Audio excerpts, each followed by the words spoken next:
Thank you for joining us for this episode of Take Notice, Amplifying Black Stories. I am your host, Allison Preisinger-Higgins. Take Notice, Amplifying Black Stories is a podcast exploring society, culture, and current events through conversation. We aspire to create an open, respectful, and equitable space where guests may feel free to share their truth and lived experiences. Our core values are rooted in community, connection, and personal development. Stories help us learn, relate, and grow. We are here to listen, to take notice. Thank you for being with us. I would like to acknowledge the land on which this episode was created. I would like to show gratitude to the traditional ancestral land of the Coast Salish people, including the Duwamish people past and present, recognizing that these names are not the original names of the people of these areas. I encourage listeners to research the land on which you live and are listening right now. Recognizing this is just the beginning.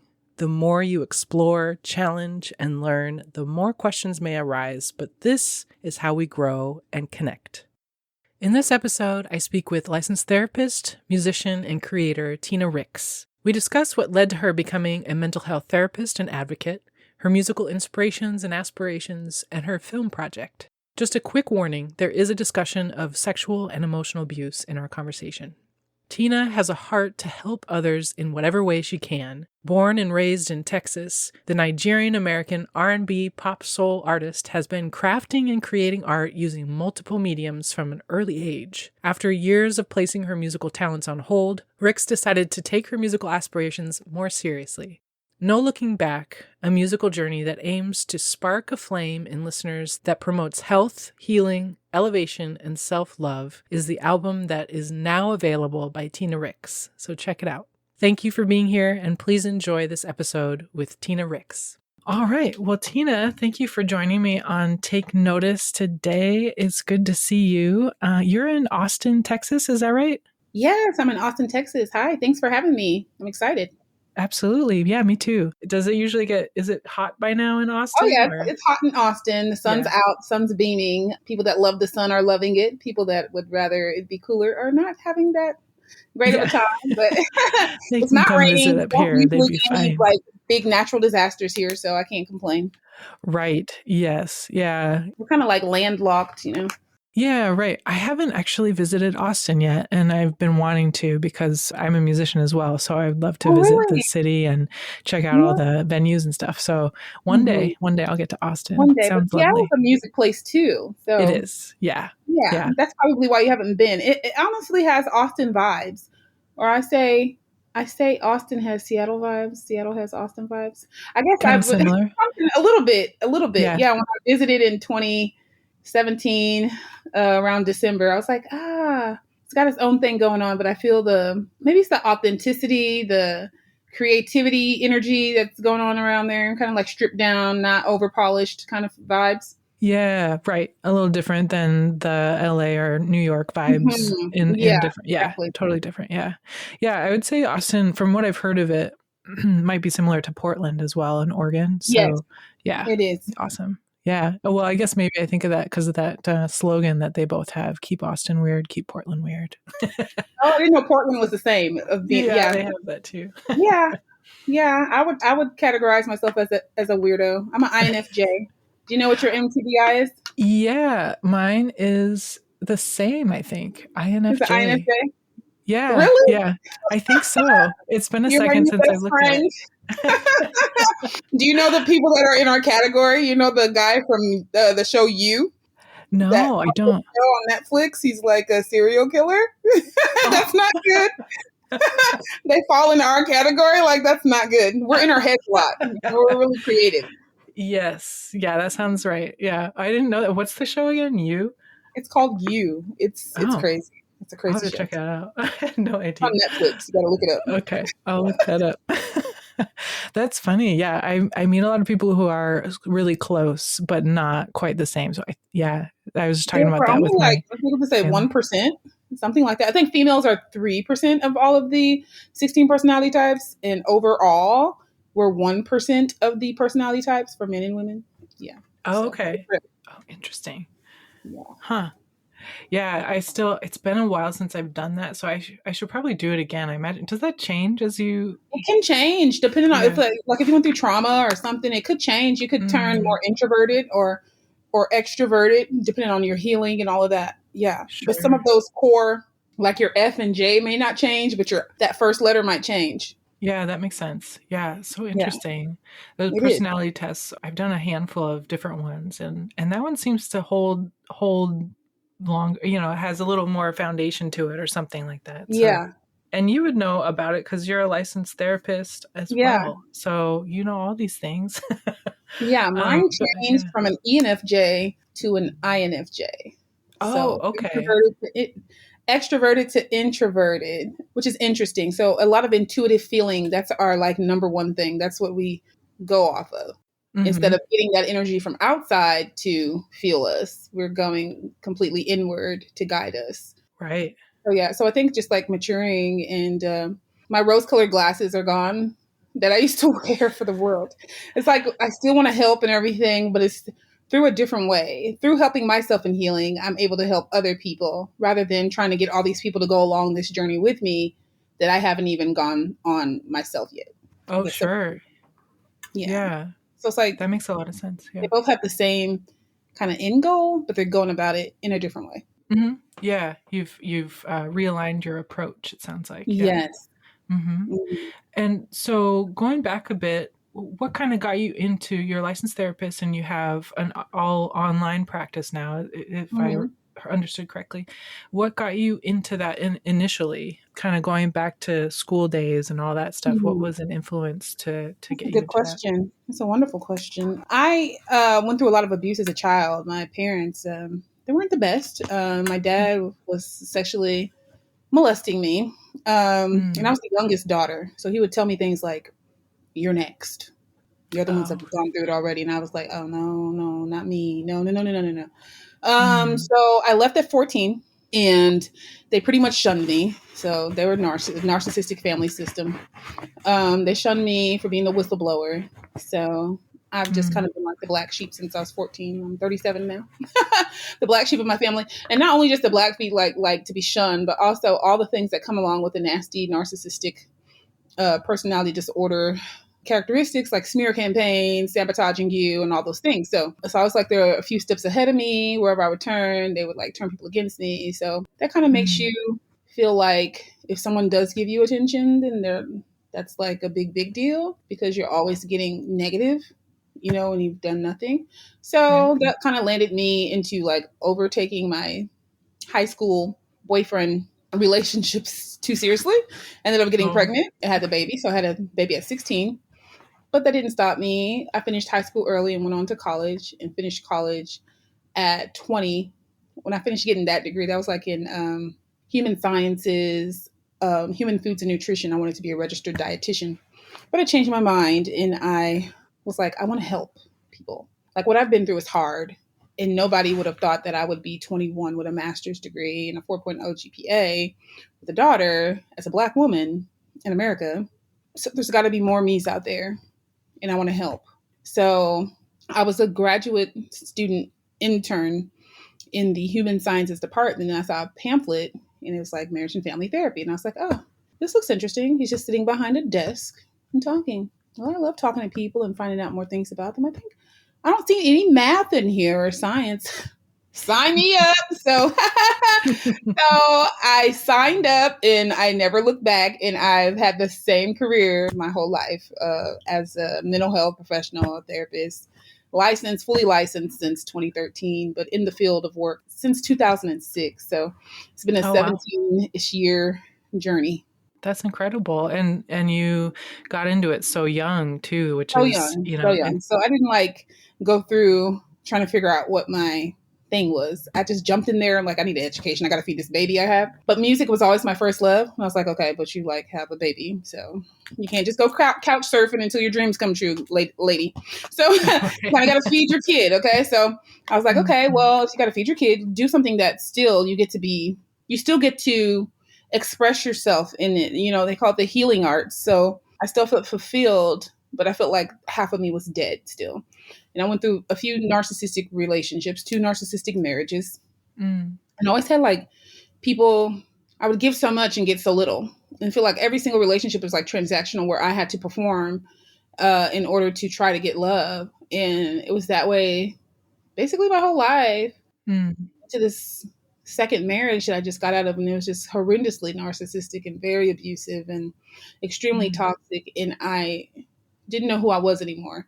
And I felt dead. I feel like he literally sucked the living breath out of me. And I was like, I can't do this anymore. I have to go find my life. I feel dead. I have to return to feeling alive. What is going to make me feel alive? And it was like music. And it was like, okay, but you're like 34, 35 years old and you want to do music. What is that supposed to mean?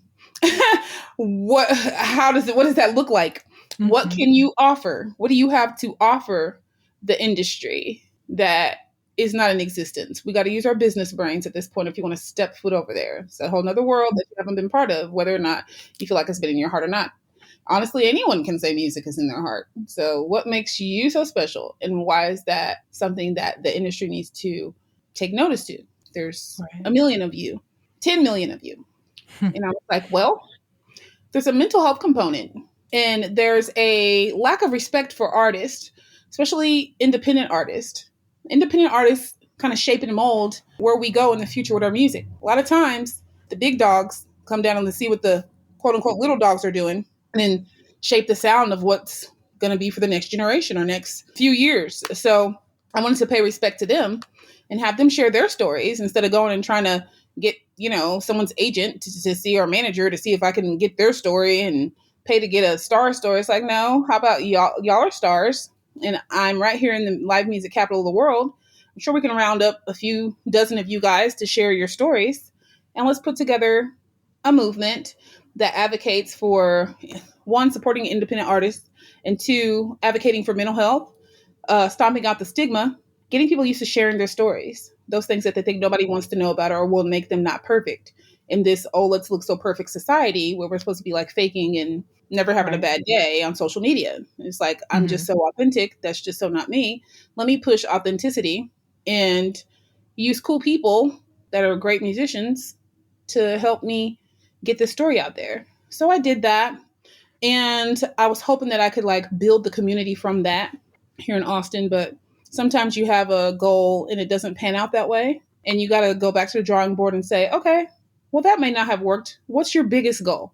You want to touch people, right? Okay, so get the film out there, submit it to all types of different film festivals. We've won like 60 awards on that film. And I got my message out there. Is it going to end up on a streaming platform? I don't know. But it was what I needed to do before I stepped foot into creating. And then, working on that helped me heal. And then working on my music album that called No Looking Back, that came out in June. It came out June 15th. That helped me heal. And it goes through like my Nigerian culture. Both my parents are Nigerian. So kind of goes through in sounds. You can hear reflections of sounds of some of that Nigerian culture mixed with, my American roots and culture and all that. Because I was born here in America, in Texas. So it's kind of like a fusion. I call it like an Afro pop, R&B, pop, and Afro beats and alternative. It's a whole mashup. Like reviewers are saying that I made my own genre of music, and the vocals are very raw. They're professional vocals, but they're like, they're stripped down. They're not over polished. They're not like over edited, So I really wanted to have the listener feel those lyrics that I was singing about. So it's a really special project for me. It's 17 tracks. And I'm really, really proud of that project because it helped me really accept who I am and love who I am and understand all the things that's been done to me and that, no, it's not right. And, I use that to move on to the next thing. So it's like being brave and following through with these things has really caused me to be brave just in general and say, it doesn't matter if no one is clapping for you. If you know why you're doing something and you know that it's going to be to the betterment of humanity, you go forth with it because everything else is going to fall in line as you keep moving forward. So I realized as I individually heal, it has a trickle down effect where it's going to help other people heal. Instead of just telling people to heal, I go heal and I'm able to be a better and more precise and concise roadmap for someone else's healing journey. So kind of my story about that. Yeah. I hope I answered the question right. Yeah, no, yeah. I have lots of other additional questions now, but yeah, it sounds like your mission of providing an example by doing the healing yourself through projects that are important to you is an amazing purpose that you've cultivated Yes. and created for yourself. Thank you. Going back a bit to growing up, you said you had other siblings. You're one of how many? There's five of us. One didn't Okay. grow up in the States here with us. That's the oldest sister. And then Mhm. there's two other sisters, and I have a younger brother that's about 5 years my junior. Okay. Are any of them still in the Austin area, or is that where you grew up in Austin? Or I grew up in Dallas, Texas until I was okay. like 11, and then our family moved to Houston, Texas. And then I've been in the Austin, Texas area since since like late 2016.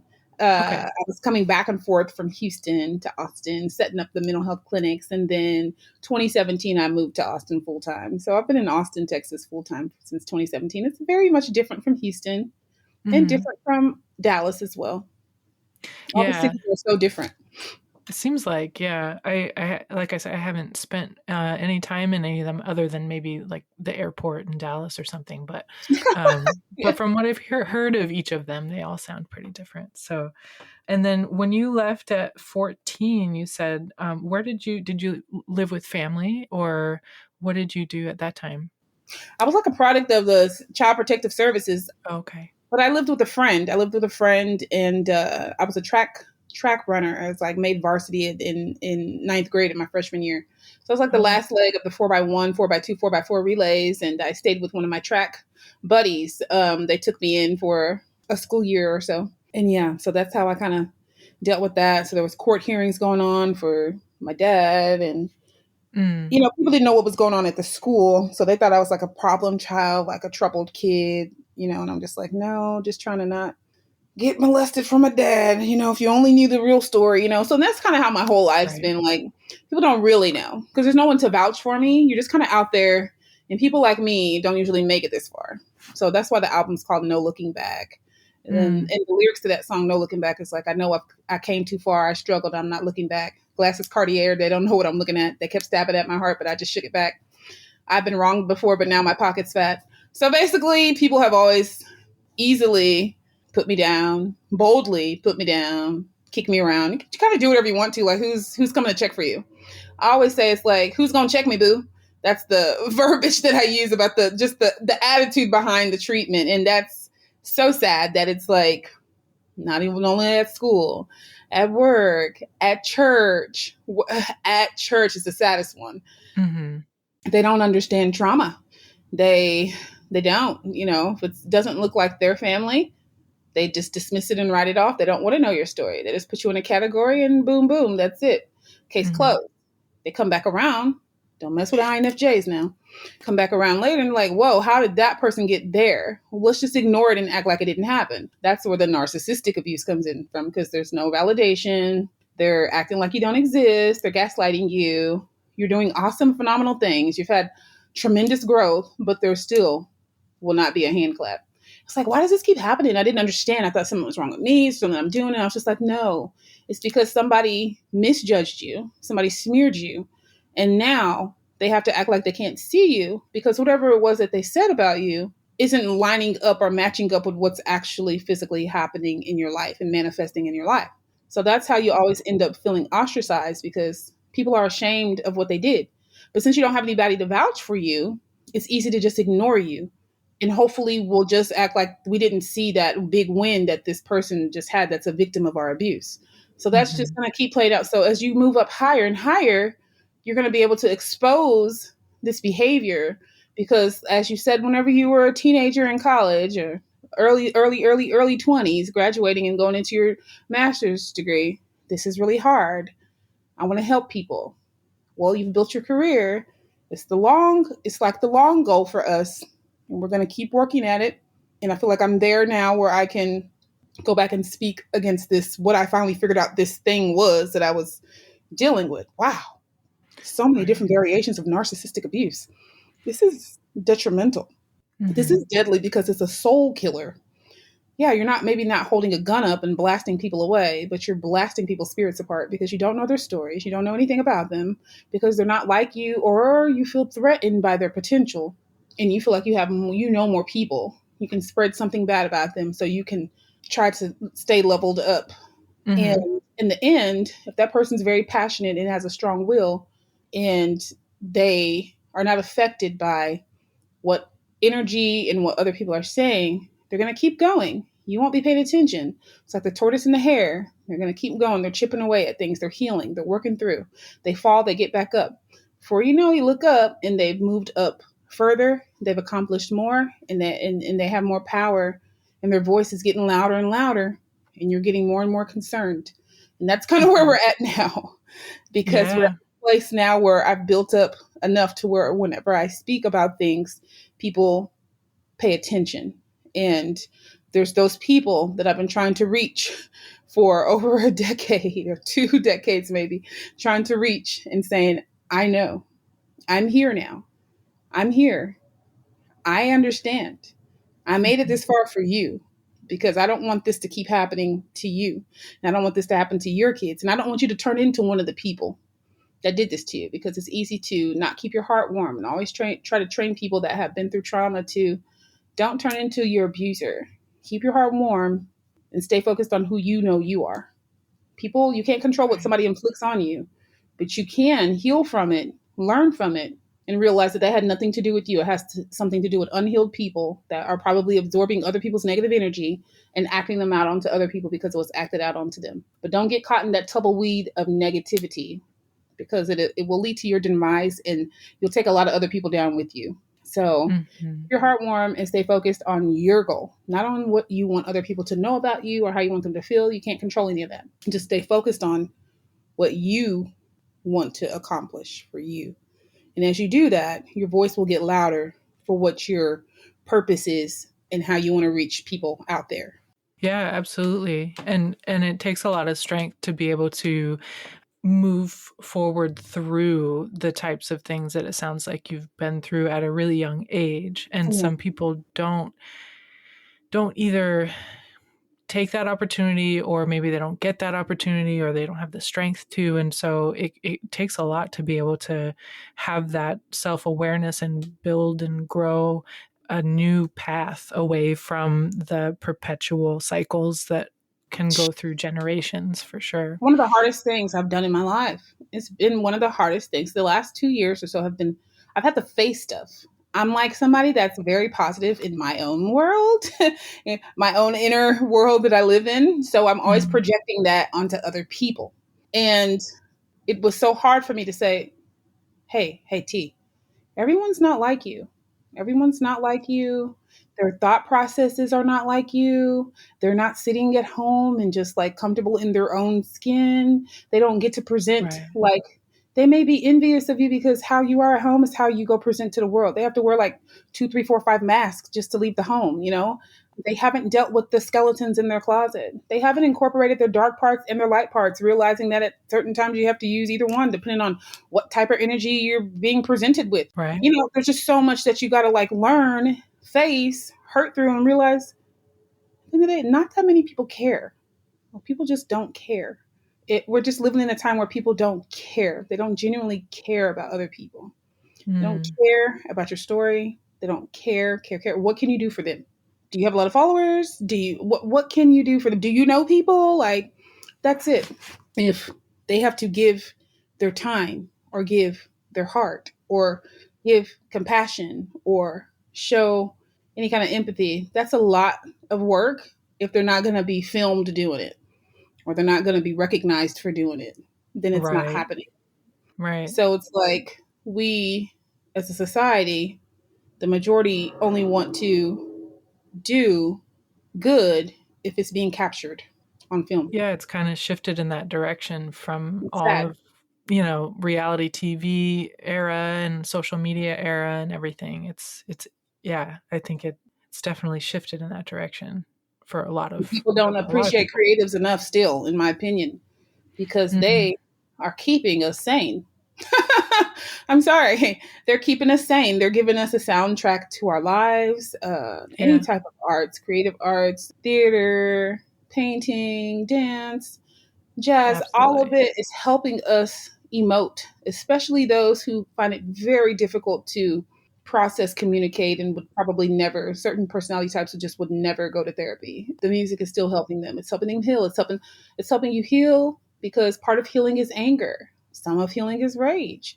Some of healing, you want to feel like a thug. No, you're not going to go hurt anybody, but you need to hear that. You want to go like punch something. That's okay. You're healing, Right. People, or super religious people make anything that's not happy and smiling bad. No. Why were we given all of these emotions? They're all needed for different things. You should be angry if you see a kid get hit by an adult that's not their parent on the sidewalk because they almost crossed the street. They weren't supposed to, but they still shouldn't have whipped them or hit them. Like, that should make you uncomfortable. You should be mad. Anger is not a bad thing. Anger is not bad when you have to defend yourself. If you're taught that all these things are bad, you're going to get ran over, stomped over, taken advantage of in life. So, I had to learn that, like, boundaries are good. Saying yes all the time is bad. Right. I had no boundaries. I'm like, I'm a positive person. No, you're killing yourself. Nobody can take anything from you that you don't give to them, except for like a serial murderer rapist. Okay. Nobody can really take anything from you, spouse or not, that you are not giving to them. You can give if you have enough to give. If you don't have anything to give, you have to pull back, be frank with them. I don't have enough to give you. I don't have enough time to be able to do this. I would love to. I don't have enough energy to do this, or I'm healing through something right now. I can't do that. I can't take that on. I can only handle this much and barely that. I'm in therapy every week. I'm seeing a psychiatrist. Okay. Right. Now they're going to think you're crazy, but I'd rather you think I'm crazy and have my boundaries up now, and you stay away and say, oh, she's crazy. I don't know what she's talking about. She's talking weird. Then wear this mask, act like I can do all these things. Because if I'm telling you yes, when I really wanted to say no, but I'm doing it because I know that I'm caught in this cycle where I have to perform something in order to get love or be liked, I'm tired of this cycle. This cycle is running me into the ground. And at the end of the day, I still end up with no one. I'm tired of it. So I started to use my boundaries and found myself with no fake friends anymore. Just like nobody but me. Everybody was gone. Everyone was gone. But I felt at peace. I felt hurt, but I felt at peace. And then the hurt went away, and it was like, everything is cleared out for you to build your new life. There's never a time that's like too late for you to build your new story. Scratch that one out, wipe it out. You didn't have those people in your life to help you with this stuff. And even those that did have people in their lives don't know this stuff, because those people were doing the best that they could with what they had at the time.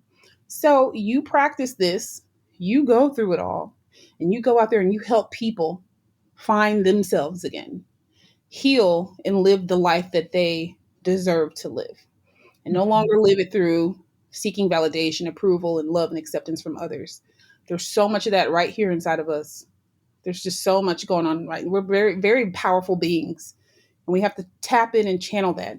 We are like taught to be up, don't go there, up, don't think that, up, you can't do that. Yes, I can. You can't, but I can. Okay. That makes us rebels. Okay. Yeah. I'll be a rebel. That's okay. Maybe you can't, but I'm going to be brave enough to do it. Even if that means no one claps for me, even if that means no one likes me, because at the end of the day, I'm not looking for people to like me. I'm not looking for 5,000 likes on a kitten picture that I put up. I want to help people. And usually those kind of people that do that, they're making changes and shifts, and people are not, they're usually ahead of the curve. So no one clapping might mean that give me one or two things. You're either way ahead of the curve and you're like a visionary and you see something and everyone's not there yet because it hasn't manifested and you're the only one that can see it. But if you know that you're on the right path because you feel that, then you keep going and you don't worry about who doesn't understand. You keep going and keep building. Because I tell people all the time, well, nobody's really paying attention to me. No one's supporting my brand. I say, well, you know what? How many times I'm in Texas, so there's a lot of Mexicans that build buildings here. And not trying to be racist or anything. There's just a lot of Mexicans that are under contracts that build the streets, that build the stores and shopping strips and all that. I say, okay, so think about a Mexican that's building a shopping strip.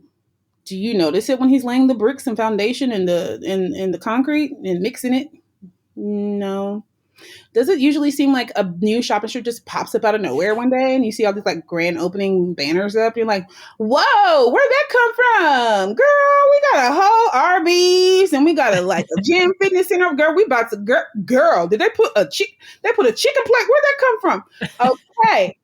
That was being built the whole time, but you didn't see it. So I'm bricklaying for the next generation and for the rest of my life.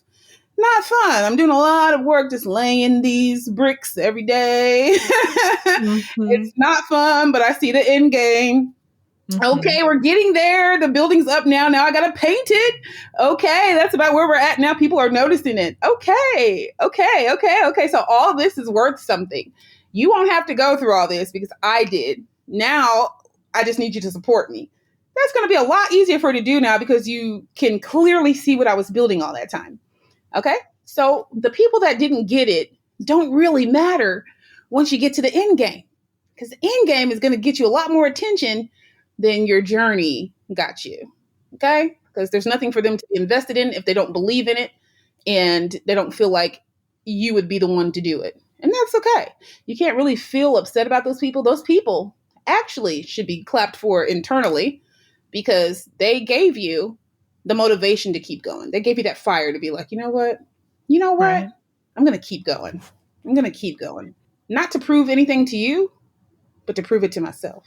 Because if I keep going, I'm going to be able to help somebody. Because somebody's going to hear this story one day and they're going to say, wow, with all of those obstacles and she still did this, I can do this. I've got this. I'm going to do this, for myself. And that's really all we want. We want to be able to share our stories and have those stories help people. So I just want to change the narrative to have people share, present how you want to based on your personality. I don't care. Just share your stories that you feel comfortable sharing, and whatever you share, that's any kind of obstacle that you overcame is going to help someone. I'm not trying to sway anyone to a certain religion. I just want people to heal and share.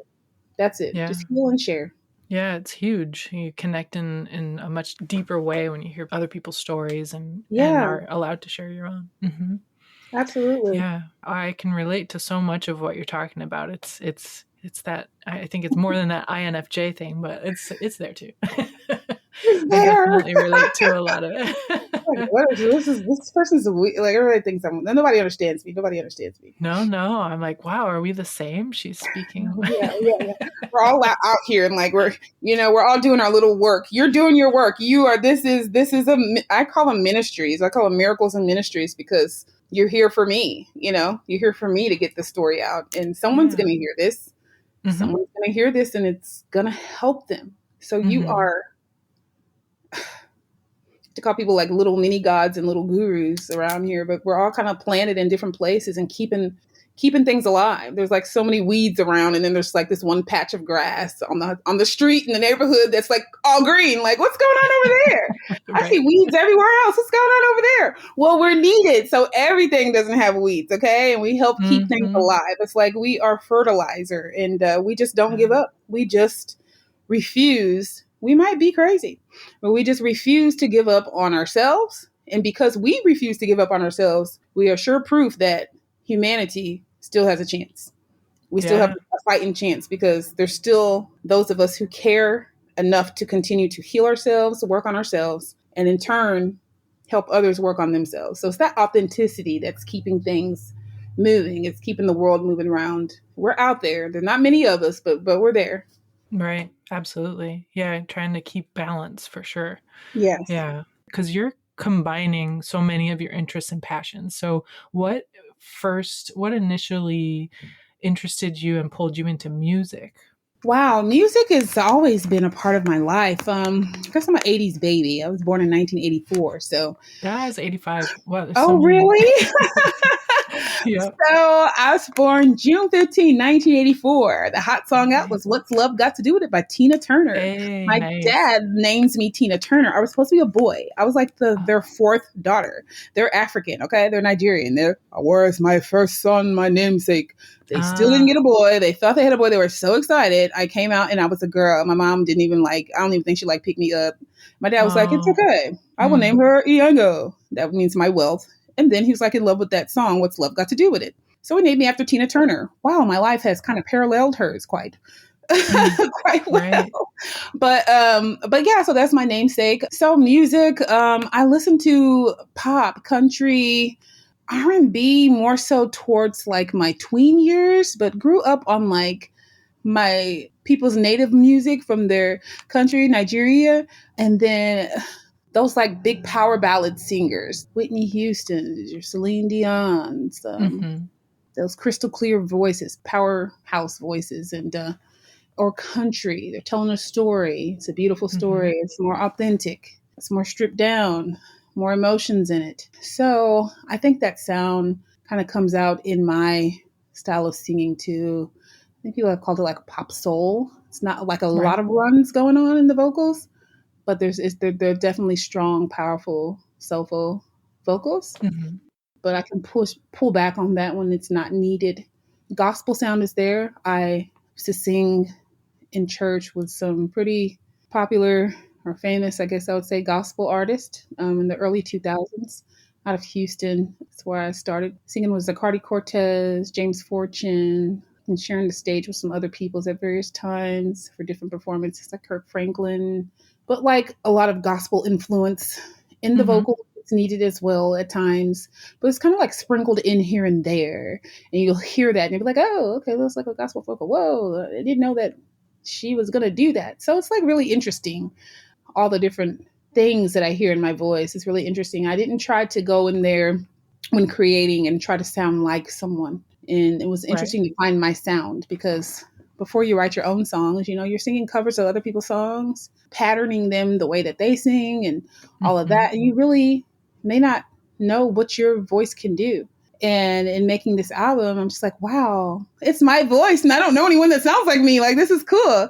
So I was, again, of course, you can see how that could be part of my healing journey to kind of like find my, oh my gosh, I'm an artist.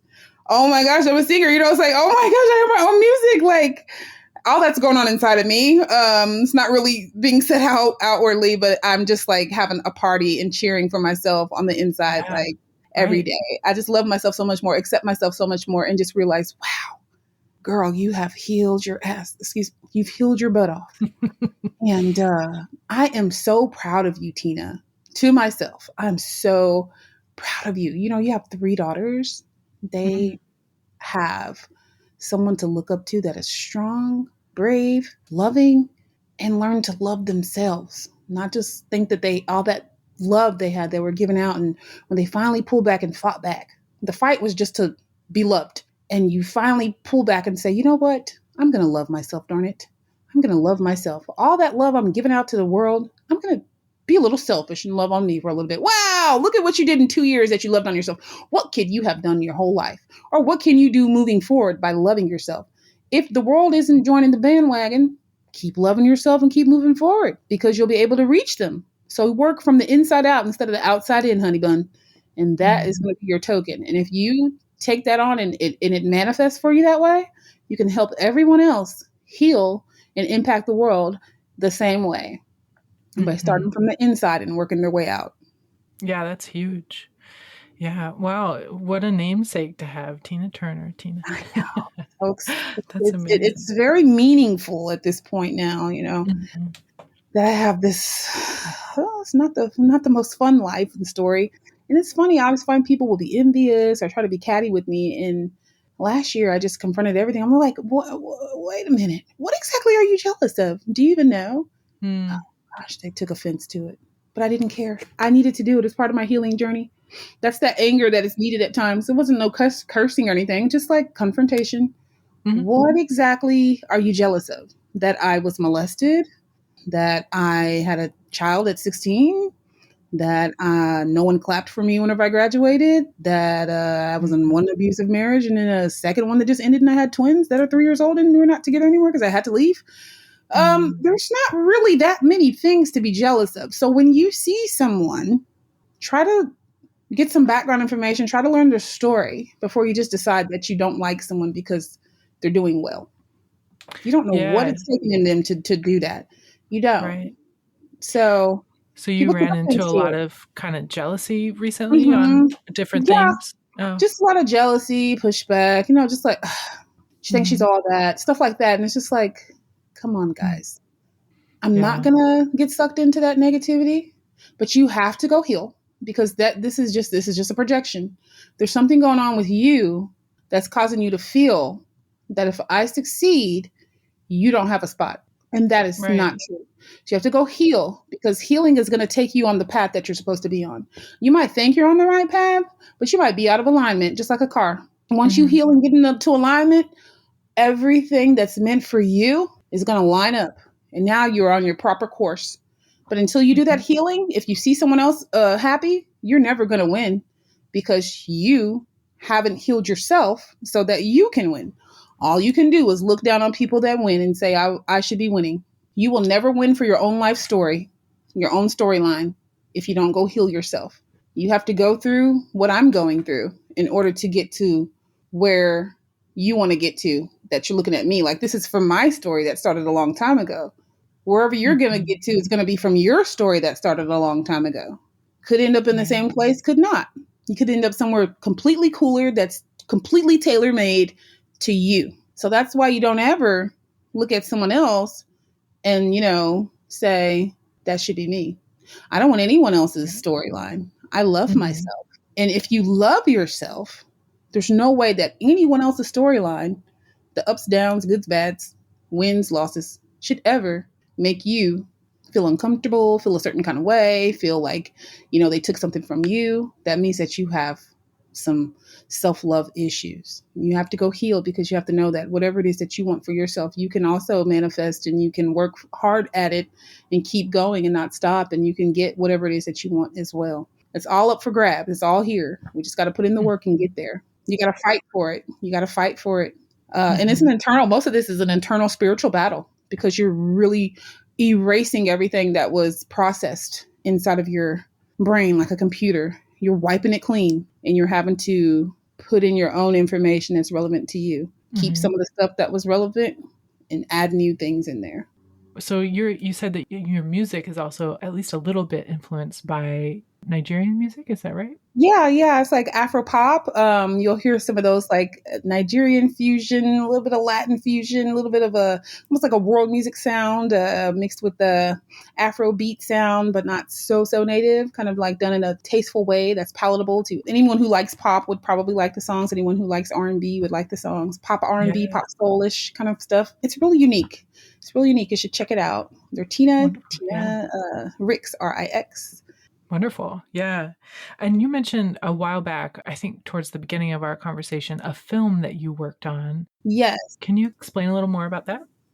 The docuseries Music and Mental Health. So that's a 9-episode docuseries. We have one free episode on the mental health clinic's website, betterpathcounseling.com. On that homepage, you can scroll down and you can watch episode 9 of 9 called Who is Tina Rix? And it kind of just explains more about me, my life, kind of like we just did, and kind of the purpose of that whole movement, the whole music and mental health movement. It was a massive project, 9 episodes. It cost me a lot, but I wanted to invest in something that was very meaningful and that was helpful to society. And I feel like from the marriage that I came out of and the way that he was blowing through money that I was making, I was like, you know what? I'm going to invest as much as I need to get this message out and to help people, because one person could suck up all of this money. And I'd rather invest it into something that is going to be around really forever and help people heal and help people, be okay with the fact that mental health is a thing. It's just as important as physical health, and taking care of it must be a priority. Yeah, I look forward to looking for that and sharing that with folks on our platform. So we talked a little bit about your music influences and things, but is there someone that has been a big influence for you, either growing up or in your journey to become a licensed therapist or a musician? Yes. Does anybody stand out? Absolutely. I think Michael Jackson stands out for me. As a kid, he was like a hero for me. There was something very innocent and authentic, even though he was a big pop star. His heart just seemed so for the underdog, so for that child that didn't have a voice. And it touched me. And when he passed away, I felt like a family member passed away. I could still cry from his passing away to this day. There was some type of a connection that I had with him, and not as a super crazy fan, just there's something about that spirit that was very pure and authentic, minus the fireworks, explosions, and the big stage presence and the persona, the king of pop. He was a person. And, sometimes you don't feel that human in celebrities, but there was definitely a human in there with a big heart for people. That's a legacy that I would like to continue. And I would take any torch that he would ever pass me in the spirit world and try to keep doing that work that he was doing. Yeah. And I know he's a controversial person. There's been a lot of whatever you want to call them, allegations and campaigns against his name that are not favorable, that were never proven in court. But as far as what can be proven and whatever I've ever felt, he was a big champion for humanity and for healing people and for looking out for those people that don't have a voice. And that's the part of his legacy that I choose to align with and that I've always kind of kept near and dear to my heart to this day. Yeah. Well, thanks for sharing that. I appreciate hearing your story and everything that you had to share today. Is there anything else that you wanted to be sure to mention before we wrap up today? Anything you want to highlight or anything that we missed? Yes, go and check out the No Looking Back album. It is out, and that is under Tina Rix, Tinarix. It's called a Healing Journey album, but it's done in a way that's really fun. You can bop to it. You can vibe out to it. It's good riding music, good cleaning music, good anytime music, really. Also, you can go to the Instagram page at I Am Tina Rix, the Facebook page at I Am Tina Rix, Twitter at I Am Tina Rix. Find out more information about the different things that we have going on. We have a film production company called Thought Positive Media that we release our films out on. And if you are in need of any mental health, trauma, deep-rooted trauma therapy, you can also go to betterpathcounseling.com online, and you can find us there and you can get yourself an online appointment. We also do celebrity and entertainment industry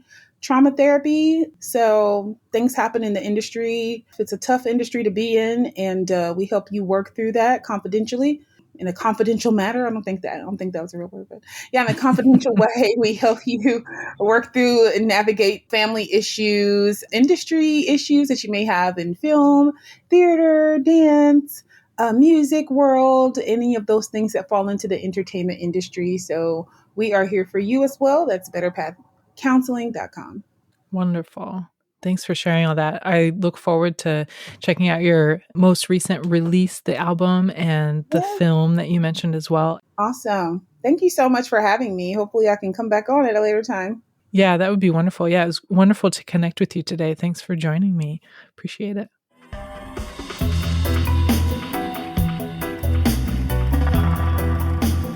Thank you for joining us for Take Notice, Amplifying Black Stories. Connect with us on social media. We are at Take Notice Podcast. You can also find us at www.takenoticepodcast.org. And if you're interested in being a guest, please reach out. You can email us at takenoticepodcast@gmail.com. Take Notice, Amplifying Black Stories is produced, hosted, and edited by Allison Preisinger Higgins. Music by Version Big 5 featuring Darius Higgins. Thank you for being with us, and thank you for taking notice. Saying that